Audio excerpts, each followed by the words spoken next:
I was thinking about my advice for you to be curious when it comes to uncovering missing information and finding out what you need to know. And I realized that it's helpful to know what kind of questions to ask as you venture out and as you start just experiencing and finding out what's available and gathering information. And so there's two perspectives that you can take. One is finding out what other people who are doing something like or similar to what you are trying to accomplish.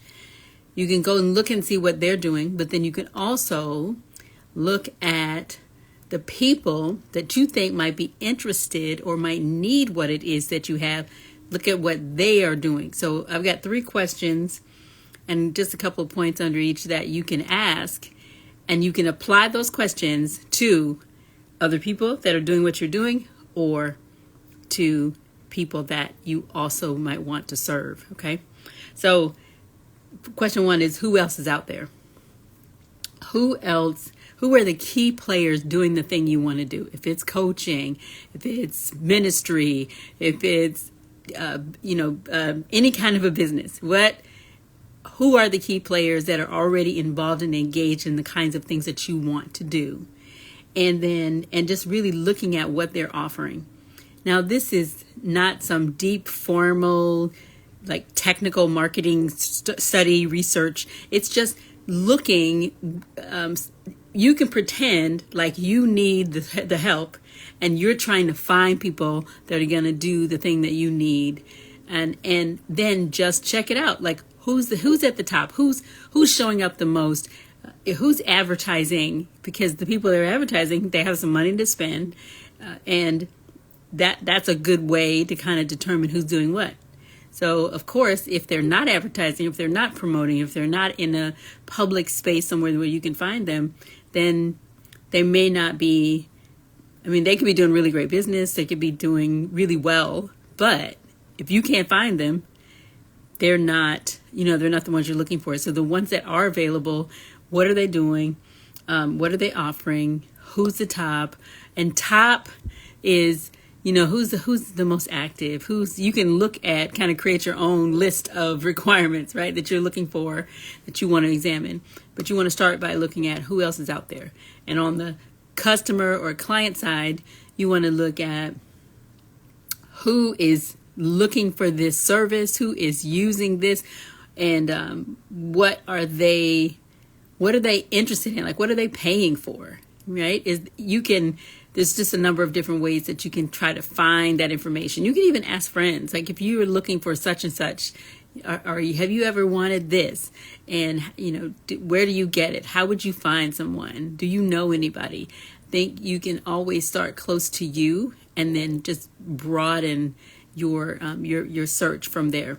And then the second one is, how are they doing? And you want to check their reviews online and see what people are saying about them. If there are no reviews online, that, is also an indicator of perhaps the kind of business that they're doing. And then the other one is, look at their social footprint. Are they on social media at all? If you search for their names, if you search for their businesses, what kinds of information comes up? Do they have a social footprint at all? And if they do, read the comments, go through what kinds of things are they posting. So that gives you an idea about what it is they're doing. Now, you're not necessarily looking at what they're doing so you can copy it, but you're just gathering information at this point so you can understand what's happening around you, that you get a sense of the landscape, okay? And then the third question is, what could they do better?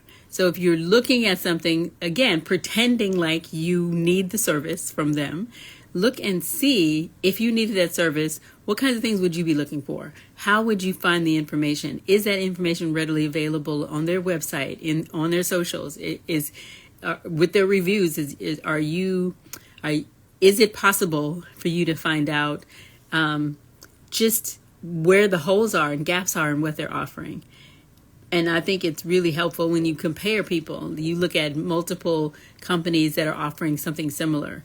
you can look and just start to see publicly what kind of information is available about them, and then you can kind of start piecing together an identity for them that you can use as just a point of information that helps you help you make your vision vivid, helps you define it, right? So when you are looking to see what they can do better, just first look and see is there a gap. Businesses we're always told that we want to write a positioning statement. And a positioning statement really just means where do you fit in the landscape of all the people that are doing the thing that you want to do, or all the people that are looking for this particular problem to be solved. How do you fit into that? So if you identify a gap, you could potentially see where you could step in and fulfill that need. Now, it doesn't mean that you have to do that. It's just information at this point that you're not making any judgments on. You're just filtering it, organizing it, and just using it. You're just stacking up information at this point. Bottom line, you're not making judgments about it. You're just being curious and learning what's going on around you. And then the other part of that, what could they do better? Are they addressing the pain points of the people that they are serving, the target audience that needs what it is they have? Are they addressing those fully, the pain points? Now we're hearing so much talk about menopause. Like, what took them so long? And, everywhere we turn. But what's interesting is we are hearing more about menopause because women are having public conversations about what's happening to them. And every time one of those conversations happen, that causes somebody else to step up and say, oh my God, I'm having the same thing. Or I didn't know that this was related to that. I didn't know this was related to that. I didn't know this was related to that. Then you start seeing more and more and more products related to that problem, more services, and more conversations. So that is really good information. You can go and say, okay, there's a huge gap, and there has been for a very long time in modern medicine. I was talking to a friend today, and she was telling me about some issues that I shared with her that she says are related to menopause. And my first question was, why hasn't any doctor ever told me that? And she said they're just finding it out, right? So, but because all these conversations are being had, this gives you an opportunity to identify, okay, what are the pain points? So you can hear the conversations that women are having in every possible group online. You're seeing all these new products that are being offered, and you can start to look at the comments, the information that's provided by those companies to see what it is they're actually offering and the responses to that from the women that they are targeting, right? That's just one example. But really just asking the right questions is one of the first things. I talked to you about how to approach it, how to think about it, the mindset, talked about being curious, talked about what you want to look at, the landscape, the industry around you, what's going on. You want to look at all those areas. But when you do that, you need some help figuring out where to start. And I think those 3 questions are a great place. And all questions create more questions, right?